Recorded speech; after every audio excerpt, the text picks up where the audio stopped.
السلام عليكم ورحمة الله وبركاته. أهلا ومرحبا بكم في قناة حسن رضوان التعليمية. النهاردة موعدنا إن شاء الله مع الدرس الخامس من دروس ويندوز 7، ونتكلم فيه عن سكرين سيفر أو شاشة التوقف، أو كما تسمى شاشة الحفظ أيضا.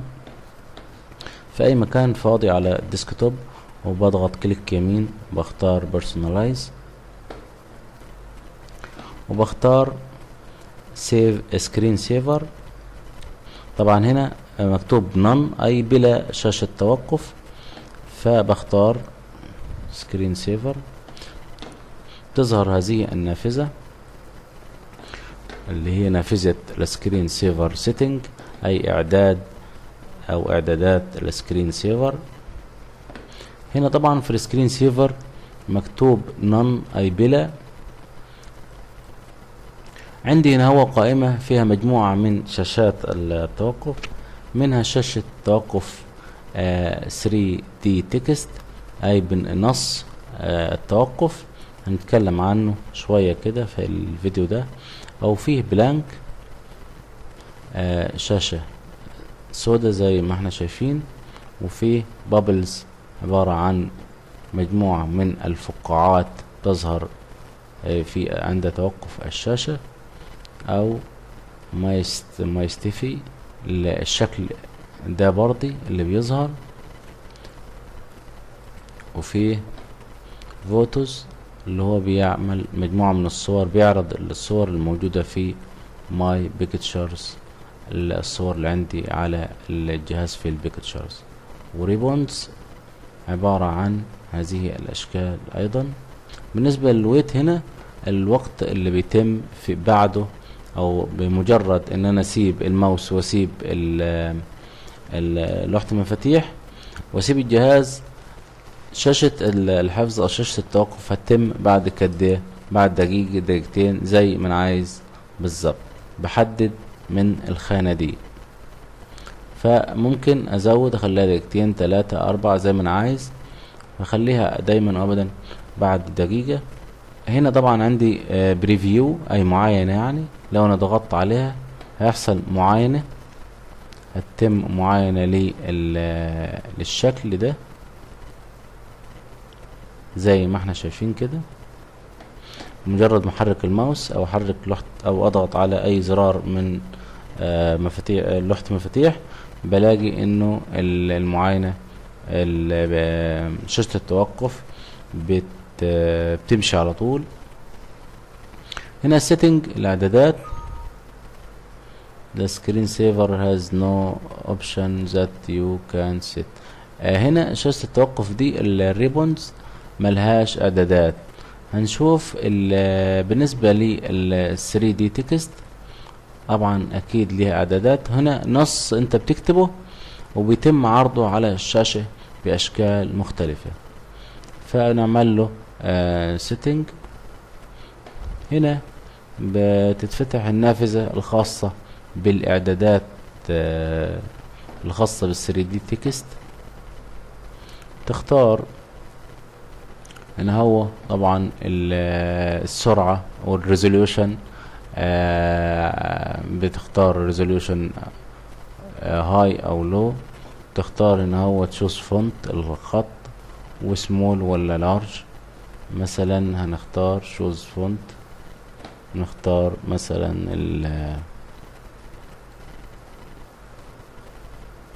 ومختار بولد او ريجولار او زي ما انا عايز. بختار واضغط اوكي.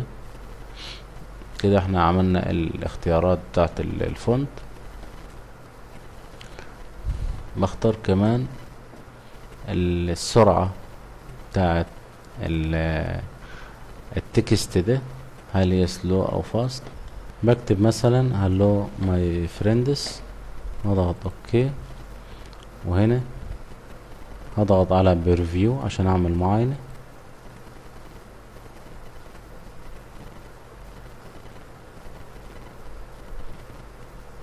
ودي هتكون شاشة التوقف ال 3D تكست. هنا طبعا زي ما قلنا بنحدد الوقت اللي بيتم فيه بعده ظهور هذه الشاشة. وده كان لو انا مثلا عايز اعمل ابلاي، هعمل ابلاي تطبيق، بعد كده اعمل اوكي. ممكن اعمل اوكي على طول، بعمل اوكي، هلاقي بعد دقيقة بالظبط لو سبت الماوس والكيبورد دقيقة واحدة بلاقي انه بيظهر على طول شاشة التوقف اللي انا حددتها زي ما انا عايز. زي ما احنا شايفين بعد مرور دقيقة واحدة بدون تحريك للماوس او الكيبورد بنلاقي ظهور شاشة التوقف اللي احنا اخترنا انها تكون 3D تكست، اي نص ثلاثي الابعاد. هنتكلم كمان عن موضوع وهو السكرين ريزوليوشن، وهو عن دقة الشاشة. بنختار كليك يمين وما بنختارش بيرسونالايز، بنختار سكرين ريزوليوشن اي دقة الشاشة. بتتفتح نافذة سكرين ريزوليوشن. عن طريق هذه النافذة بختار ديسبلاي العرض والريزوليوشن. طبعا هنا الريزوليوشن موجود طبعا. هنا عندي الريزوليوشن 1280 في 1024 مكتوب قدامها recommended اي الموصى به. يعني الويندوز بيحدد لك الريزوليوشن الموصى به للشاشة بتاعتك، لانه في شاشات 19 بوصة، في 15 بوصة، في شاشات 17 بوصة، فكل نوع في شاشات 21، فكل شاشة ليها دقة او ريزوليوشن خاص بيها. وهنا الويندوز بيحدد لك الدقة المطلوبة او الموصى بها للشاشة الخاصة بيك المتصلة بالجهاز. طبعا لو قللنا الريزوليوشن بتقل جودة الصورة، لانه الريزوليوشن كل ما بيزيد دقة الصورة. والريزوليوشن هو عبارة عن screen resolution is the number of points making up your screen. يعني هو مجموعة من النقاط او هو عدد النقاط الموجودة في الشاشة واللي بتحدد جودة الشاشة. وكل ما زادت هذه النقاط في الشاشة كل ما زادت جودة ونقاء الصورة. وهنا الاورينتيشن اللي هو الاتجاه، لاندسكيب او بورتريت او لاندسكيب فليبد او بورتريت فليب. بورتريت طبعا رأسي ولاندسكيب افقي طبعا اللي هو ايه الشاشة. لو احنا مثلا اخترنا مثلا هو لاندسكيب اخترنا بورتريت نشوف الفرق. زي موضوع البورتريت واللاندسكيب اللي هو في الوورد، صفحات الوورد صفحة افقية او رأسية. طبعا اغلب الشاشات او كل الشاشات تقريبا تبقى لاندسكيب، فبنختار لاندسكيب. طبعا احنا لو قللنا الريزوليوشن بنشوف رسالة هنا if your resolution is below 1024 في 768 some items may not fit on the screen. يعني بعض العناصر مش هتكون ملائمة للشاشة. طبعا احنا لو عملنا apply هنشوف هنلاقي طبعا هنا تظهر الرسالة دي اللي هي do you want to keep this display setting. هل انت عايز تحتفظ بهذه الاعدادات؟ وبنشوف العداد هنا بيعد. لو ما ضغطتش على نشوف مثلا لو مثلا قلنا مثلا اوكي هنلاقي الرسالة دي بتظهر 15 ثانية، بتعد 15 ثانية. لا اما تعمل ريفيرت اي رجوع الى الوضع السابق، او keep change او تعمل احتفاظ بهذه التغييرات.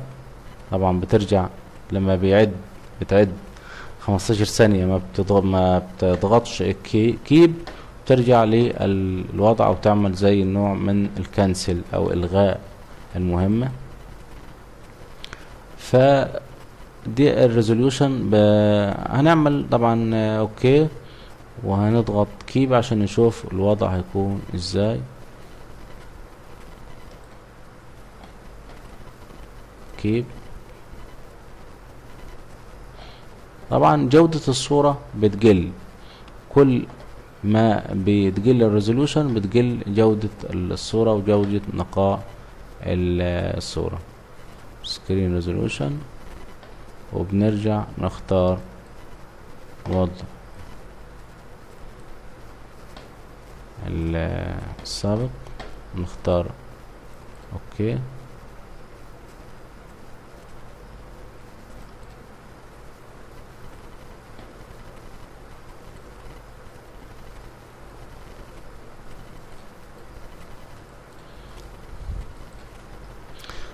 وده كان بالنسبة للسكرين سيفر، شاشة توقف وسكرين ريزولوشن، ونشوفكم ان شاء الله في الدرس القادم.